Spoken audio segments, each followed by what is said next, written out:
नमस्कार, your money में आपका स्वागत है। आपके साथ मैं हूं स्वाति। योर मनी में हमारी कोशिश होती है वो हर जानकारी आप तक पहुंचाने की जो आपके फाइनेंशियल सिक्योरिटी से जुड़ी हो। आज भी वैसी एक कोशिश के साथ हम आपके सामने हाजिर हैं। आज हमारा फोकस है म्यूचुअल फंड पर। सवालों के जवाब देंगे वाइज इन्वेस्ट एडवाइजर्स के सीईओ हेमंत रुस्तगी। स्वागत है आपका शो में हेमंत। सवाल जवाब का सिलसिला शुरू करने के पहले आपके काम की खबर। अगर आप हर साल अपनी कार और बाइक के इंश्योरेंस को रिन्यू कराने के झंझट से बचना चाहते हैं तो ये खबर आपके काम की है। इंश्योरेंस कंपनियां अब 1 साल के मोटर इंश्योरेंस पॉलिसी के बदले 2, 3 और 5 साल की मोटर इंश्योरेंस पॉलिसी लाने की योजना बना रही है। ये कितना फायदेमंद होगा आपके लिए, बता रहे हैं हमारे संवाददाता वीरेंद्र व्यास। मोटर इंश्योरेंस सभी वाहन मालिकों के लिए जरूरी होता है। एक्सीडेंट होने की सूरत में इससे न सिर्फ थर्ड पार्टी को होने वाले नुकसान की भरपाई होती है, बल्कि वाहन को हुए नुकसान का क्लेम भी मिलता है। अभी कार, बाइक या दूसरे वाहनों के लिए सिर्फ 1 साल की पॉलिसी होती है, जिसे हर साल रिन्यू कराना होता है। लेकिन अब इंश्योरेंस कंपनियां चाहती हैं कि मोटर इंश्योरेंस की अवधि 1 साल से ज्यादा रखी जाए। इस पर इंश्योरेंस रेगुलेटर IRDA और सरकार से उनकी बातचीत हो रही है।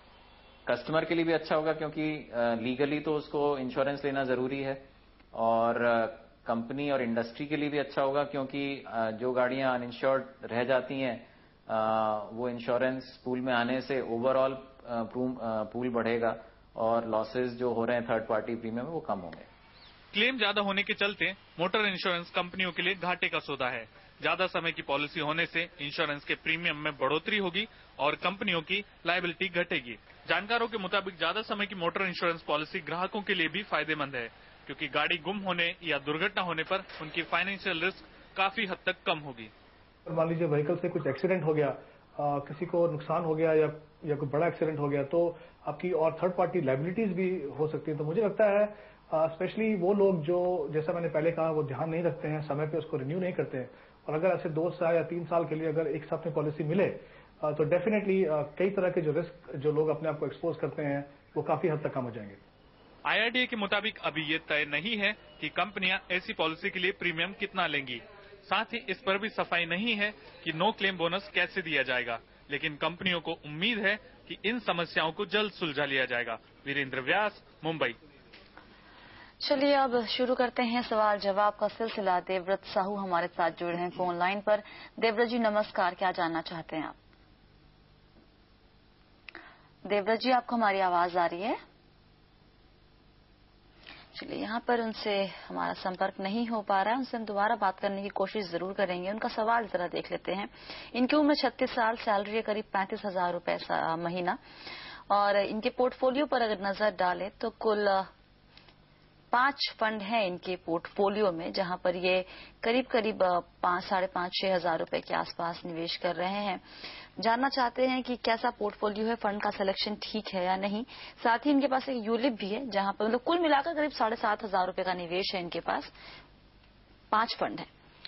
देखिए स्वाति, उन्होंने कहा पहली बात कि इनका टाइम होराइजन जो उन्होंने बताया है वो 10 से 15 साल उन्होंने बात की है। आई थिंक इस तरह के टाइम होराइजन में डेफिनेटली जो इन्वेस्टमेंट होनी चाहिए, क्योंकि आपका जो ऑब्जेक्टिव रहता है वो कॉर्पस बिल्ड करने का है, तो करीब आप एक अच्छे इक्विटी फंड्स में इन्वेस्ट करें। तो आई थिंक जहां तक इनकी जो टाइम होराइजन है वो बिल्कुल सही है, और अगर उनका जो स्ट्रैटेजी उन्होंने अपनाई है SIP के द्वारा जो इन्वेस्ट कर रहे हैं वो भी अच्छा है, और इक्विटी फंड्स में इन्वेस्ट कर रहे हैं एक यूनिट को छोड़ के, आई थिंक ओवरऑल स्ट्रैटेजी बिल्कुल सही है। लेकिन अगर हम टोटल इन्वेस्टमेंट देखें इनकी 7,500 में कुल मिला के 6 फंड है, एक अगर यूलिप को भी हम मिलाएं, क्योंकि यूलिप जो है वो UTI का is more like a balance fund. तो आई थिंक कुल 6 है। मुझे लगता है डेफिनेटली जरूरत है कि इनको अपने जो नंबर ऑफ फंड्स हैं पोर्टफोलियो के अंदर वो यहाँ पे कम करें। तो मैं उनको कुछ सजेशन दे रहा हूँ यहाँ पे कि HDFC इक्विटी और ICICI डायनेमिक फंड, 2 फंड है इनके पास, उनमें से एक फंड को अगर रखें उसमें करीब 3,500 रुपीज इन्वेस्ट करें, और 2 गोल्ड फंड है इनके पास, तो एक गोल्ड फंड रखें, रिलायंस गोल्ड फंड, जहां पे टोटल इनकी इन्वेस्टमेंट जो है गोल्ड में करीब 2,000 है, उसको अगर 1,500 कर दें। और तीसरा एक मिड कैप फंड रखें। इनके पास एक सुंदरम सेलेक्ट मिड कैप है, बट मुझे लगता है कि रिलायंस इक्विटी अपॉर्चुनिटी जो है इनके पोर्टफोलियो के लिए एक बेहतर ऑप्शन हो सकती है। तो इस तरह से अगर ये 3 फंड रखें तो बिल्कुल सही रहेगा। आपने कहा कि गोल्ड फंड में भी जो 2 गोल्ड फंड ऑलरेडी हैं उन दोनों को बंद करके कोई तीसरा गोल्ड फंड ले, या फिर इन्हीं दोनों में? मैंने कहा रिलायंस गोल्ड फंड में रख सकते हैं वो 1,500 जी। सिर्फ मैंने कहा कि 500 रुपए आप गोल्ड में अपने कम कर दीजिए, क्योंकि एलोकेशन पॉइंट ऑफ व्यू से आई थिंक थोड़ा ज्यादा है वहां पे। इस तरह से अगर आप एलोकेशन करें जो आपका टाइम होराइजन है, और अगर आप कि अगर इंश्योरेंस बराबर है, अगर एडिक्वेट है, तो मुझे लगता नहीं कि आपके पोर्टफोलियो में जो यूलिप है यूटीआई की उसका कोई ज्यादा रोल दिखता है। तो मुझे लगता है उसके ऊपर आप थोड़ा सा ध्यान दीजिए, क्योंकि उसमें आई थिंक मैक्सिमम जो आप कवर मिल सकता है वो 15 लाख है। इनकी जो सैलरी के हिसाब से इनको थोड़ा ज्यादा चाहिए। तो अगर आप एडिक्वेटली इंश्योरेंस, तो मुझे लगता नहीं कि आपको ये यूलिप की अपने पोर्टफोलियो में जरूरत है। तो डेफिनेटली उसको आप रिकंसिडर कर लीजिए, और इस तरह से जो आप चेंजेस करेंगे तो आपका पोर्टफोलियो भी रीबैलेंस होगा, और मुझे लगता है लॉन्ग टर्म में आपकी जो परफॉर्मेंस है पोर्टफोलियो की वो भी बेहतर हो जाएगी। चलिए अगला सवाल लेते हैं। विकास पटेल हमारे साथ जुड़े हैं फोन लाइन पर। विकास जी नमस्कार, कहाँ से बात कर रहे हैं आप? नमस्कार मैडम, मैं बड़ौदा से बात कर रहा हूँ। बताइए क्या सवाल है? आपको मेरा पोर्टफोलियो भेजा हुआ है। जी जी। उसमें मेरा फंड वैल्यू अभी 14,19,500 हो रहा है। जी, आपका कुल 12 आपने निवेश किया है, कुल 12 लाख के आसपास? नहीं, हाँ निवेश किया है 12 लाख। लेकिन तो ये क्या आपका सारा लमसम इन्वेस्टमेंट है या फिर आप इसमें एसआईपी कर रहे हैं? नहीं, मैं कुछ लमसम इन्वेस्टमेंट कर रहा हूँ, लेकिन बारी बारी से कर रहा हूँ। अच्छा, ओके। ये टोटल अभी तक का मेरा फंड वैल्यू है। मेरा टारगेट 2025 तक का है। उसमें मेरा फंड वैल्यू, फंड देख के बताइए ना कि क्या मेरा एक्सपेक्टेड। आप खुद कितना उम्मीद कर रहे हैं? कितने पैसों की जरूरत है आपको विकास जी 12 साल के बाद? 12 साल के बाद अप्रोक्सीमेटली को 30 लाख का मेरा एजम्पशन था। 30 लाख रुपए। तो अभी आप आगे चलते हुए और निवेश करने की सोच रहे हैं इसमें, या फिर आपने निवेश रोक दिया है? हाँ, नहीं, मेरा कोटक 50 में और कोटक अपॉर्चुनिटीज में 3000 का एसआईपी भी स्टार्ट है, और मैं रिलायंस ग्रोथ में लमसम इन्वेस्ट करता हूँ। करते रहेंगे आप आगे चलते हुए भी? ओके, चलिए तो हम बताएंगे विकास जी को कि उनका जो गोल है 12 साल के बाद 30 लाख रुपए उनके जुड़ पाएंगे या नहीं, हम बताएंगे छोटे से ब्रेक के बाद। आप सभी बने रहिए योर मनी के साथ।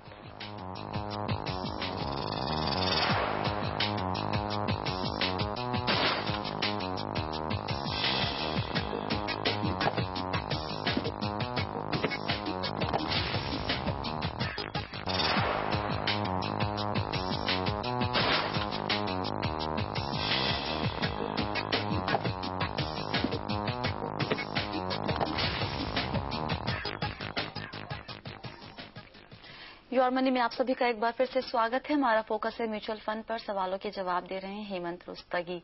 ब्रेक के पहले हम बात कर रहे थे विकास पटेल से। विकास के पास 6 फंड है, 12 लाख का निवेश है, करंट वैल्यू 14 लाख की है। जानना चाहते हैं कि 12 साल के बाद 2025 में इनके पोर्टफोलियो की वैल्यू क्या हो जाएगी? आई थिंक उनके वैल्यू जानने से पहले आई थिंक कुछ इंपॉर्टेंट एस्पेक्ट आते हैं यहाँ पे। इनका जो करंट वैल्यू, जैसा आपने कहा कि करीब 14 लाख रुपए की इनकी वैल्यू है, लेकिन सबसे इंपॉर्टेंट यहाँ पे एक पॉइंट ये है विकास, आपको जिस पे ध्यान देना है कि 64% आपकी अगर मैं करंट वैल्यूएशन देखूं तो अब उसका 64% हिस्सा जो है एक फंड के अंदर है, रिलायंस ग्रोथ फंड। हालांकि ये फंड काफी पुराना फंड है, करीब 17-18 साल का इसका ट्रैक रिकॉर्ड है, बट पिछले कुछ 2-3 सालों में अगर इसकी परफॉर्मेंस देखें तो उतनी अच्छी नहीं है। हालांकि ये मैं यहाँ पे कहना चाहूंगा कि पिछले 5 या 6 महीने में शायद थोड़ी परफॉर्मेंस सुधरी है, लेकिन फंड कितना भी अच्छा हो, आपके पोर्टफोलियो का 64% आप किसी एक फंड में नहीं डाल सकते हैं। आई थिंक एक पोर्टफोलियो में प्रॉपर डाइवर्सिफिकेशन होना चाहिए, लेकिन ओवर डाइवर्सिफिकेशन भी अच्छा नहीं है, और इस तरह की कंसंट्रेटेड होल्डिंग भी किसी भी इन्वेस्टर के लिए अच्छा नहीं है। तो मुझे लगता है एक वो उसका सब्सटैंशियल हिस्सा आपको, मुझे लगता है दूसरे फंड्स में आपको डालना होगा। और आप दो एसआईपी कर रहे हैं, कोटक 50 और कोटक अपॉर्चुनिटी, इन तीनों को मिला के मैं आपको कुछ चेंजेस यहाँ पे सजेस्ट कर रहा हूं। अगर आप लार्ज कैप में देखें तो आप रिलायंस टॉप 200 या डीएसपी ब्लैक रॉक 100 का आप एक फंड देख सकते हैं, और एक रिलायंस इक्विटी अपॉर्चुनिटी फंड जो हमने पहले भी इस शो में बात की है, उस फंड को आप देख सकते हैं, और एक मल्टी कैप फंड है एचडीएफसी इक्विटी फंड, उस फंड को आप देखें। तो मुझे लगता है आपको अपने पोर्टफोलियो में डेफिनेटली चेंज करना है। कोशिश कीजिए कि आप किसी भी फंड के अंदर 20% से ज्यादा एलोकेट ना करें। आपके पोर्टफोलियो में एक सेक्टर फंड भी है, रिलायंस बैंकिंग फंड। ये मैं आपको बता दूं कि ये सेक्टर काफी अच्छा है, और मुझे लगता है आगे जाके इसमें पोटेंशियल भी काफी है। और आपका जो होल्डिंग है इसमें करीब 3% है, तो बहुत ज्यादा होल्डिंग नहीं है, लेकिन मैं चाहूंगा एज एन इन्वेस्टर आप समझें कि एक सेक्टर फंड जो है वो रिस्की होता है, और साथ में इसमें जो वॉलेटिलिटी है एक नॉर्मल डाइवर्सिफाइड फंड से ज्यादा होती है। अगर आप क्योंकि आपका 3% ही एलोकेशन है उसका, अगर आप कंफर्टेबल हैं थोड़ी वॉलेटिलिटी से, क्योंकि तो फिर आप इस फंड को डेफिनेटली अपने पास रख सकते हैं। जहां तक आपका टारगेट का सवाल है, अगर आप ये 14 लाख को अगर बनाए रखें और 3300 की जो आप एसआईपी कर रहे हैं, फंड चेंजेस करके अगर आप इसको कंटिन्यू करें, तो मुझे लगता है आपके टाइम होराइजन के बाद करीब आपको 64 लाख का कॉर्पस आप बना सकते हैं। तो डेफिनेटली जो आपका टारगेट है उससे कहीं ज्यादा आप अपना कॉर्पस बना सकते हैं। इंपॉर्टेंट चीज ये है कि आप फंड में अगर चेंजेस करें, अच्छा बैलेंस करें और अगर उसको कंटिन्यू करें प्रोसेस को, तो आप अच्छी खासी रकम बना सकते हैं। ऑलराइट, तो आपको अपने पोर्टफोलियो में कुछ बदलाव करने की जरूरत है विकास, तो अपना लक्ष्य आप जरूर पूरा कर लेंगे। लेकिन जैसे हेमंत ने कहा, किसी भी एक फंड में ज्यादा सभी का सभी पैसा एक ही फंड में डालना जरूरी नहीं है। आप उसको बांटें और ढंग से अगर आप बांटेंगे तो आपको अपने गोल को अचीव करने में ज्यादा सहूलियत होगी। अगला सवाल लेते हैं। राहुल शर्मा दिल्ली से अपना सवाल पूछना चाहते हैं। राहुल नमस्कार, क्या जानना चाहते हैं आप? राहुल, क्या आपको आवाज आ रही है हमारी? चलिए, राहुल से हम वापस से बात करने की कोशिश करेंगे। राहुल की उम्र है 45 साल हेमंत, और इनके पास भी इनके पोर्टफोलियो में 5 फंड है। वित्तीय लक्ष्य इनका अगर देखें तो इन्हें 5 से 6 साल में 50 लाख की जरूरत है, 15 साल में फिर से 50 लाख, और 10 और 18 साल के बाद भी इनको 50-50 लाख रुपए की जरूरत होगी। जानना ये चाहते हैं कि अभी जितना निवेश है, क्या उससे इनके सभी लक्ष्य पूरे हो जाएंगे? मुश्किल लगता है। देखिए, इनकी जो टोटल इन्वेस्टमेंट कर रहे हैं करीब 34,000 रुपए इन्वेस्ट कर रहे हैं कि 4 इन्होंने गोल्स कहा है, डिफरेंट टाइम होराइजन हैं, और सबका जो टारगेट है, इंडिविजुअल टारगेट जो डिफरेंट गोल्स का, वो 50 लाख है। इन्होंने जो 2 इनके गोल्स हैं बेसिकली वो दोनों डॉटर्स के लिए हैं। यंगर जो एल्डर डॉटर है उनकी एजुकेशन के लिए करीब उनको 6 साल का टाइम होराइजन है और 50 लाख रुपए चाहिए, और उनकी मैरिज के लिए करीब इनको टाइम होराइजन है 15 साल, और जो यंगर डॉटर है उसके लिए एजुकेशन के लिए करीब उनको 10 साल का टाइम होराइजन है और मैरिज के लिए करीब 18 साल का। तो यहाँ पे अगर हम देखें तो टाइम होराइजन पहला जो गोल है उसमें 6 साल है, तो वहां पे एक बैलेंस टाइप ऑफ पोर्टफोलियो बनाना पड़ेगा। तो आई थिंक अगर मैं 10% का रिटर्न एज्यूम करके चलूं एनुअलाइज बेसिस पे, तो इनको करीब 51,000 रुपीज इस लक्ष्य को पूरा करने के लिए यहाँ पे लगाने पड़ेंगे। दूसरा जो उनका पोर्टफोलियो है, जो गोल है, उसके लिए करीब उनको 12% का अगर मैं एनुअलाइज रिटर्न मानूं तो 10% लगाना पड़ेगा, और तीसरे गोल के लिए करीब 23,000 रुपए, और चौथा जो गोल है उसके लिए करीब 7,000 रुपए इन्वेस्ट करना पड़ेगा। एक इंपॉर्टेंट लेसन यहाँ राहुल ये है कि जहां पे आपने लंबा समय दिया है अपने गोल को पूरा करने के लिए, वहां आपको इन्वेस्टमेंट आपको काफी कम करनी है। तो आई थिंक हर इन्वेस्टर को ये चीज ध्यान रखनी चाहिए। टोटल इन्वेस्टमेंट आपको करनी है करीब 91,000, और इनकी जो अभी स्वाति करंट इन्वेस्टमेंट है वो 34,000 है, काफी बड़ा गैप है। तो एक तो या तो वो एडिशनल पैसा लगाएं, या इन्होंने कहा कि इनकी रियल एस्टेट में और एफडी में काफी इन्वेस्टमेंट है। तो मुझे लगता है कि रियल एस्टेट क्योंकि इतनी ज्यादा लिक्विड नहीं होती है, तो क्योंकि यहाँ पे टाइम होराइजन लंबे हैं कुछ गोल्स के, तो चाहें तो ये अपना जो एफडी का पैसा है वहां पे थोड़ा सा शिफ्ट करें, और रियल एस्टेट के बारे में ध्यान रखें कि ये बात सही है कि उसमें पोटेंशियल ज्यादा है, लेकिन समझ लिए कि जब भी आपको पैसा लगेगा जरूरी नहीं है कि वहां पे आपको पूरी लिक्विडिटी मिले। तो लिक्विडिटी का एक फैक्टर है, डेफिनेटली आप ध्यान रखिए। तो मुझे लगता है इस तरह से अगर आप पोर्टफोलियो में थोड़ा बदलाव करें तो डेफिनेटली अपने गोल्स को आप अचीव कर सकते हैं। राहुल हमारे साथ फोन लाइन पर जुड़ गए हैं। राहुल, आपने सुना हेमंत ने जो आपको सलाह दी है? हाँ जी। ओके, तो अभी आपका जो निवेश है वो 34,000 रुपए पर मंथ का है, और आपको सारे गोल्स अचीव करने के लिए 91,000 हर महीने निवेश करने होंगे। तो आपने कहा है कि आपका जो कुछ निवेश है वो रियल एस्टेट या फिर एफडी वगैरह में भी है, तो आपको शायद थोड़ा पैसा जो एफडीज का है वो निकाल के म्यूचुअल फंड की तरफ रुख करने की जरूरत होगी। ओके, तो 91,000 पर मंथ मुझे सिर्फ में इन्वेस्ट करना पड़ेगा टू अचीव माय टारगेट? हाँ, ये चारों गोल्स आपको पूरे करने के लिए। अच्छा, ओके, ठीक है। ऑलराइट, चलिए वक्त है ब्रेक का। ब्रेक के बाद हम कुछ और सवाल लेंगे, जवाब देने की कोशिश हम जरूर करेंगे। आप बने रहिए जॉब मनी के साथ।